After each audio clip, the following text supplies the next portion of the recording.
Hello and welcome back to another video. Today I'm joined with my friend Dustin Krause, who is, what is your official title? Director of E-Mobility at VW. That's like a serious title. It's not a bad title. No, it's a good title. That's like a, it's like a pretty cool job. Yeah. Especially this last few weeks, it's been pretty fun. Just to elaborate, Dustin has been on a cross-country trip with ID.4 for the last 18 days, something like this.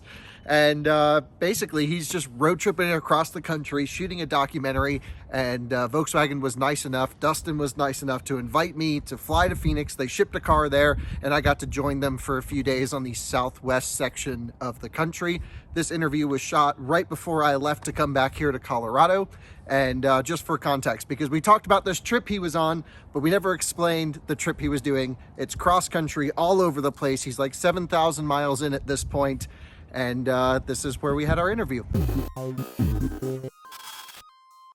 What I'm really responsible for is I built a team at Volkswagen which is works kind of cross-functionally across the organization to make sure that we're prepared for EVs. So everything from product readiness and things like making sure how the car is optioned and other things, working with the teams that do that to make sure that they're taking everything into account with the competition as well as really what customers are looking for, a dealer readiness, dealer preparedness to make sure that they have the stuff that they need.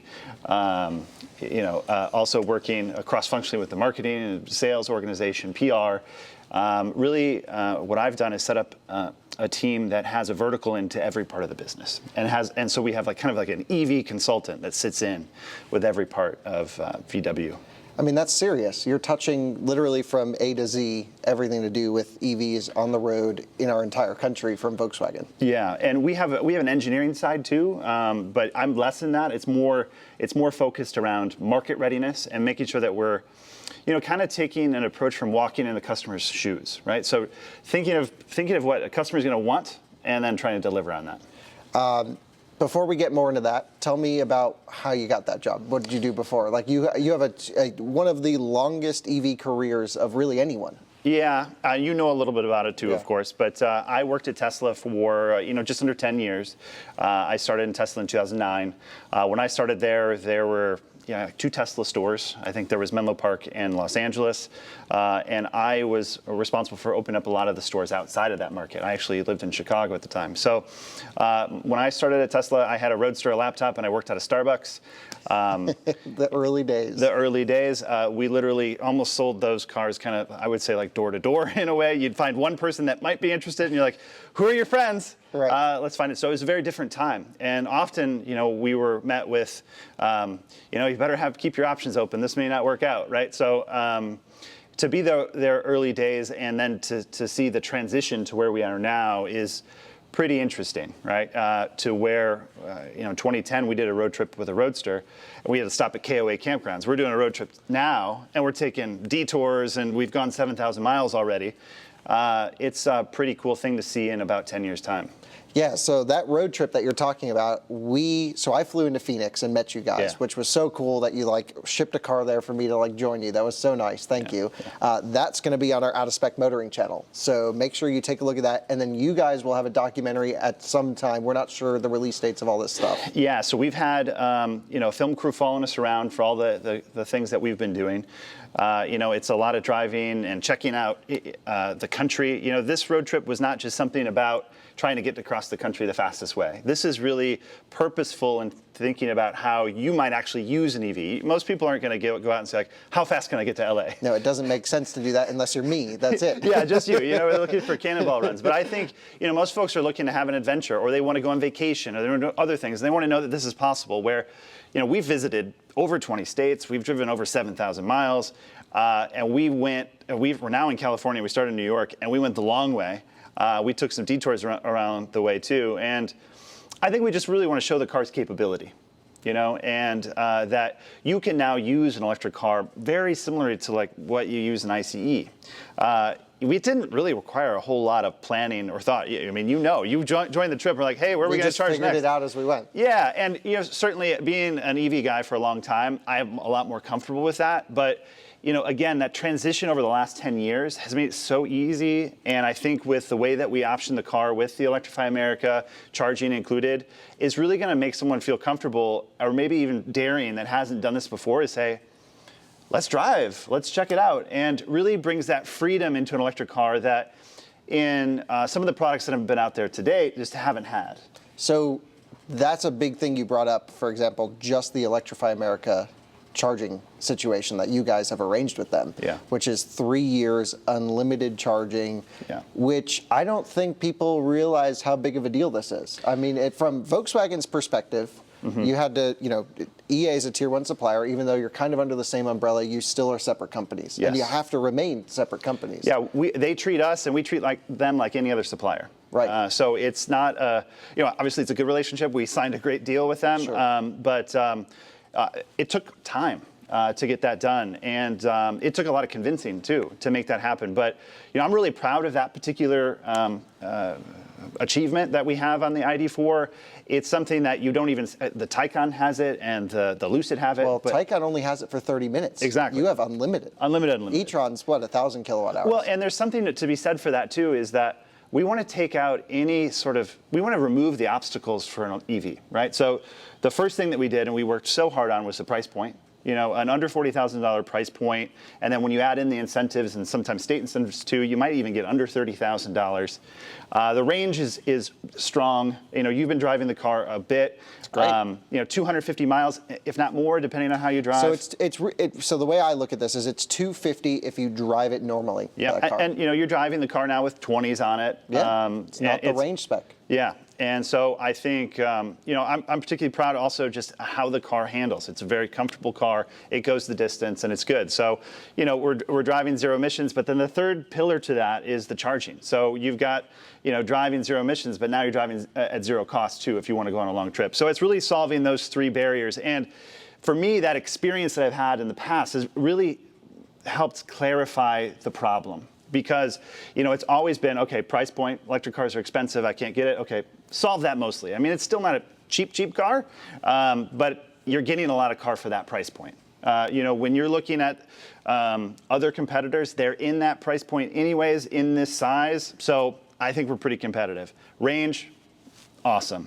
And then the third thing is the charging is, I remember back to my earliest days of working in EVs, it's like, well, where do I charge this thing? And you need to very quickly solve that right away. And to say that you can charge it at your local big box retailer for free, you don't have to worry about it, you're covered, it makes it a lot easier conversation in the dealership, as we have to work with dealership employees that don't have a lot of experience with this.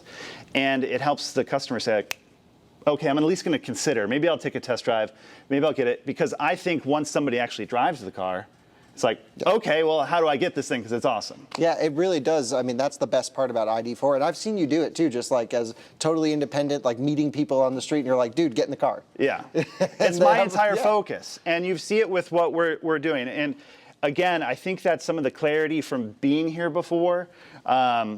Is when you're launching an EV, the most important thing you can do is get people behind the wheel, because it's the proof point.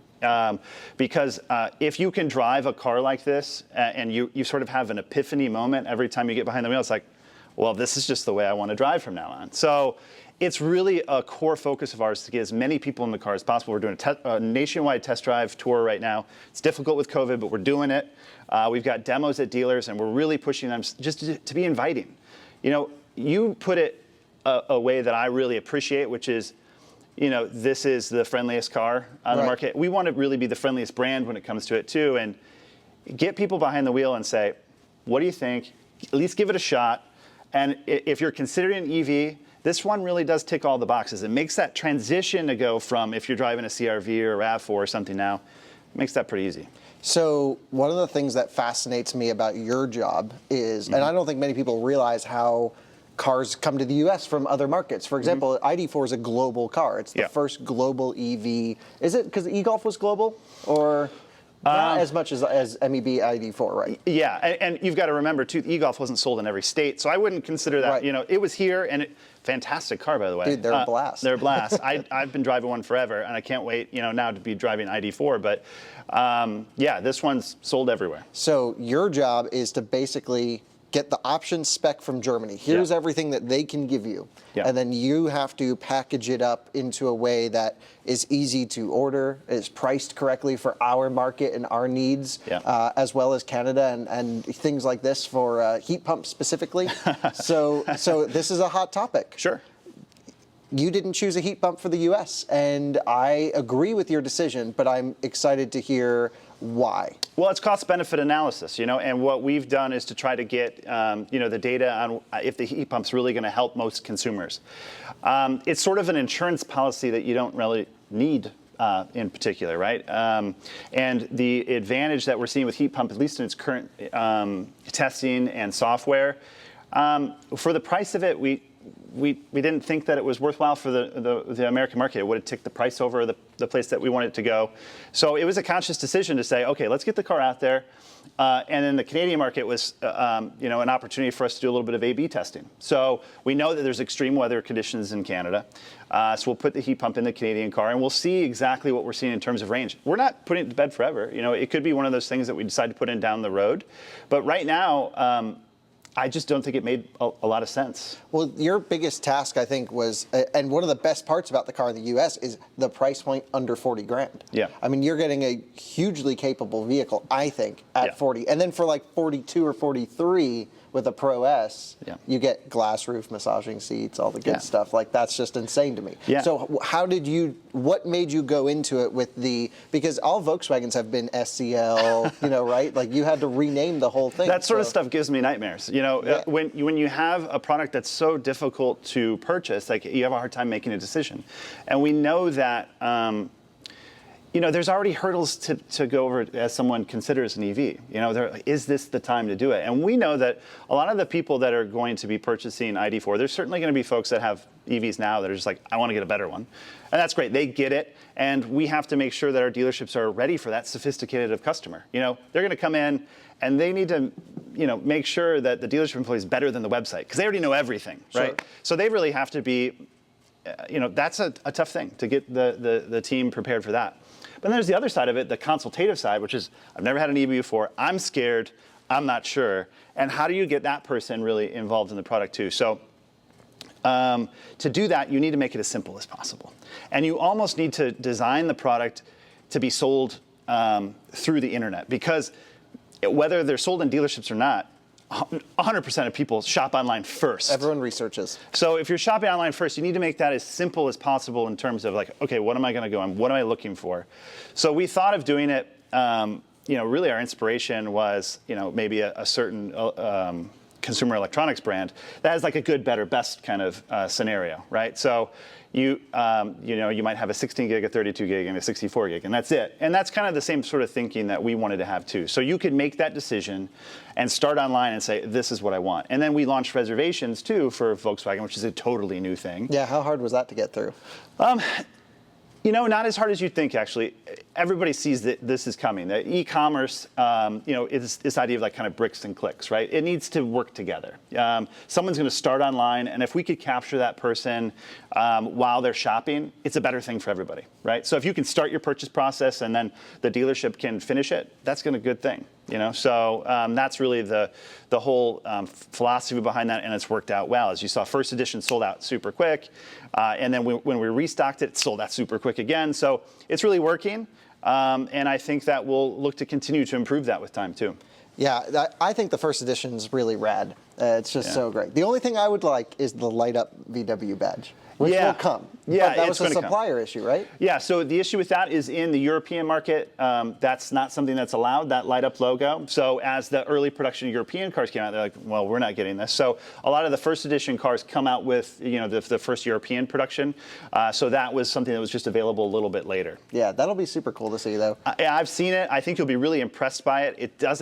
It looks very smooth. It goes along with the whole light signature of the car. And it's something that I was almost a little bit skeptical of. I'm like, oh, lighted logo. I'm like, well, you don't want to have the Mercedes CLA approach, which is like, look at me, I bought the base one, let me light up the badge. Yeah, I no comment on Mercedes. Sure, but I can say it at least. Yeah, sure. But I can tell you that, again, I think it goes along with the theme of, friendliest, most accessible car. And, I think almost everybody has a VW story, and this car is very happy. You get in, it's a good experience. And I think it's a great opportunity for someone that's probably had a Volkswagen in the past or has a Volkswagen now to check it out, because it's really the best of what VW offers. It's quirky, it's fun to drive, it's got really good looks, and it's a really good EV. Yeah, so like, obviously our viewership will see it in the Out of Spec motoring video, but even yesterday, like we met the dude with the Westfalia, and he came up and he's like, oh my God, I love this. And then we're like taking pic, now we're friends with these people. Yeah, we're like, I was checking his whole story out, he's a really neat guy, and then he had an ID.4 on order. That like kind of touched my heart. Yeah. It's because for me that means that we're doing something right. And validation on that means a lot to me. We're putting a lot of work into this. This isn't a side project. This is heart and soul kind of stuff. So to see that we saw a guy randomly on the road, we literally slowed down. We're like, we like your car. We like your car. And then he pulled over, wanted to talk to us. Like, I have one of the reservations for these. And to see it go from sort of the office environment, we've been doing this mostly from home during COVID, and for all this stuff to actually come to fruition and see it in real life, it was almost an emotional thing for me, because the team is just working so hard, and to see it actually in real life is, it's been a great journey over the last few weeks. So internally, inside, share as much as you can, what's it like being sort of the EV guy, right? You probably have more electric vehicle experience than most inside of Volkswagen Group. And and like when you push for things that are like super important, like what was something you really had to get out for the US market for this car that you thought was super important? It was getting everyone to think about those three pillars that I told you about. It's like, okay, it's really important that we have a price point that is super competitive, right? And working out those option packages in a way that's not confusing. Like, okay, you've got the Pro, the Statement, the Gradient. It's pretty easy, right? And then starting at under 40,000. Under 40 sounds great. And then, always working on range. Working with the engineering team to make sure that we maximize everything. That we don't. We don't make some decision that maybe would be good for charging or something. How do we balance all of the decisions we have to make to get the best customer value? And I think we really did a good job on ID.4. Yeah, it's awesome. I think one of the things that's commendable on ID.4 is you're really using a lot of that battery pack, right? So unlike, e-tron or Taycan, they have large buffers. This is like really eating it up. But you also come with an 80% recommended charge limit because of this. Now, I think that's kind of neat. It'll protect it long term. Do you think a lot of people will follow this? Or is it going to be hugely negative if they don't charge the 80%? I think you're already seeing some of the industry follow some of the things that we've been doing. We've been trying to take a really practical approach to how does an EV driver use their car? And in most days, an EV driver is driving 30 miles. Right. So, charging to 100%, you don't need. You need that maybe when you're going to go on a long trip.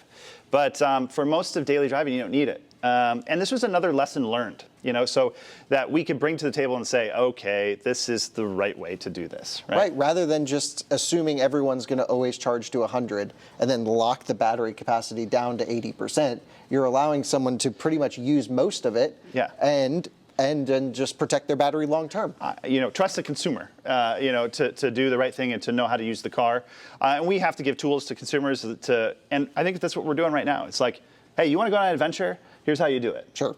And this is a very much a brick by brick, pound the pavement, get out there, talk to people in this that are interested, and do it in a much more grassroots way than I think that VW has done in a long time. Yeah, I mean, the thing VW has so much character, but I think it's really starting to come back with ID.4. Yeah. You're really doing some interesting things. So let's talk about ID.4 a little bit in depth, which is, as you know, I have some issues with the car. Most of it is really great, and I think the hardware is there. A lot of it is little software niggles that I'm having issues with. No auto hold, right? What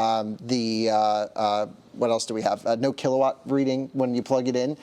So what's the support going to be like over time for over-the-air? Are we going to see, is this going to take 8 months to fix and charger routing is going to take forever? Or what's the future look like for owners? Okay, so you saw that, or you may not have seen, is that the car comes actually standard for a few years with the internet connectivity package on the car already. So there are things like live POI data that comes into the navigation. So you'll see that the navigation is just going to improve as we work with our suppliers that do that data. And that doesn't really require an update. It's pulling that from the internet anyway. It's just real time as soon as so you that's put it going to in. get Yeah. better, okay? And then some of those little issues that you have, we're going to be working directly with early owners and getting feedback on the things that's like, what do we need to add to the car? Because the car is OTA capable, so we will be able to make some of those changes. The ones that you have are actually really easy. Hold, for example, is an option on the European car. That's something that we could, put into the American car. And some of those other things, it's just a little, tweak. Just little tiny things. Yeah. Because the car knows, what it's pulling in from a fast charger, for example. Sure. So even if you were to tap on that, we went with the miles per hour. I told you the reason for that is because I totally understand it. accessibility with someone that hasn't done this before and thinking instead of, if you ask almost anyone, what is a kilowatt or a kilowatt hour? They're like, what is, I don't know. And so we've really tried to simplify that in thinking, okay, if you're charging with a 110 cable, you're charging a couple miles an hour. If you're charging with, 40 amps, 50 amps or whatever, you're going to be charging at 30 miles an hour. And if you're charging at DC fast charging, you might be charging at 120 miles an hour or whatever. Sure. So we're trying to keep that simple. Yeah, but an advanced menu would be appreciated. Of course. I mean, and for me and for you, I think it's something to consider, certainly. Okay, cool. That would be awesome. I mean, so, just to wrap it up, I mean, where do you think Volkswagen's going with electrification? Obviously, ID.4 I would consider as obviously it's the first 50-state EV that's coming here. You can really take it around. Huge commitments to electrification in the future. Yeah. What is to come? Are we going to see the bus? Well, I think there's been announcements about the bus already. We've revealed a little bit. Sure. I think there's a lot of excitement about that product. Obviously, we saw the Westphalia yesterday, and we're like, oh my God! Imagine we were all like, let's just get the bus. That'd be so cool. But I think that what we've done with ID.4 makes sense to bring that product first, and then with the Buzz being sort of a halo product for us, we need to be so sure that we get that one right. That needs to be a home run, right? So it takes some time to make sure that the range, the charging, the looks of that car, the styling, the comfort inside, we want that car to be the road tripper. We want the culture that VW has fostered over decades with the Westphalia and the bus to be able to be embodied in that car. And so that's a lot of responsibility. And you've got to hit it right on. And so I wouldn't say we're taking our time because we know how, I get checks in the mail, like cashier's checks, like I want to be the first one on the list for the car. I say, sorry, we can't do that yet. But I think we'll reveal more soon. Likely we'll do a reservation system like we did on ID.4. And we can get some folks signed up for that once we reveal it. But I think there's a lot to be excited for. I've seen it. I've been around the product, and I can tell you that there's a lot of reason to be excited. That's really awesome. I can't wait for that. I think ID.4 is an awesome product. ID.4 all-wheel drive is going to be the ultimate northern car. But honestly, I don't think you need the all-wheel drive. What do you think? You've done, rear-wheel drive now in tons of different environments. Yeah. I think it's pretty sprightly. We were ripping them up yesterday and having a good time. Yeah. I mean, maybe we were going very within all limits, of course, right? Not doing anything crazy. No.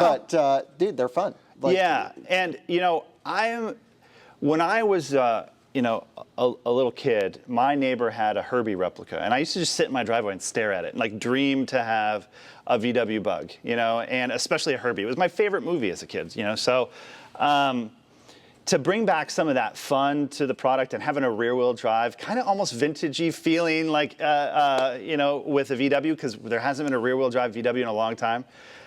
That kind of harkens back to a certain, time for VW for me. VW has been a counterculture brand in its history before. You got to think it brought mobility to a whole generation of people, and the opportunity for me, I worked at Tesla before, once in a lifetime opportunity to be there as the first few hundred employees and to do that. It was awesome. But then the once in a lifetime opportunity to kind of come work for the brand that I idolized as a kid, and I had Herbie posters on the wall and loved this stuff. is another once-in-a-lifetime thing with a huge amount of responsibility. It's just pretty humbling. And I think you saw yesterday, I mean, with all the VW people are out there, how much I care about this. Yeah, dude, we were driving that Myers-Manx around. We had, we were like, it was like a whole VW love day. But it just came out of nowhere, too. Yeah. Like, we were just like 2 ID.4s, and then stuff started coming around. All the VW love came to be, and that's still there, you know, and that DNA is in all the products, but I think it's particularly strong in the ID.4, and that's why I would tell people to check it out, because it's just, it's a labor of love, and I think that you feel it when you're in there. And it's going to continue to evolve and get better with time, too, because we have the OTA and everything else. And we're going to continue to push to the limits with EVs because it's our responsibility. We're one of the largest automakers in the world. And if anyone's going to really, make a huge dent into this in a quick way, we've hundreds of factories, hundreds of thousands of employees. We have the responsibility to bring these products to the market, and we're very focused on it. Yeah, well, you're doing it in a fun way. Like, I think ID.4 is one of the very few cars, not just EVs, that have a personality.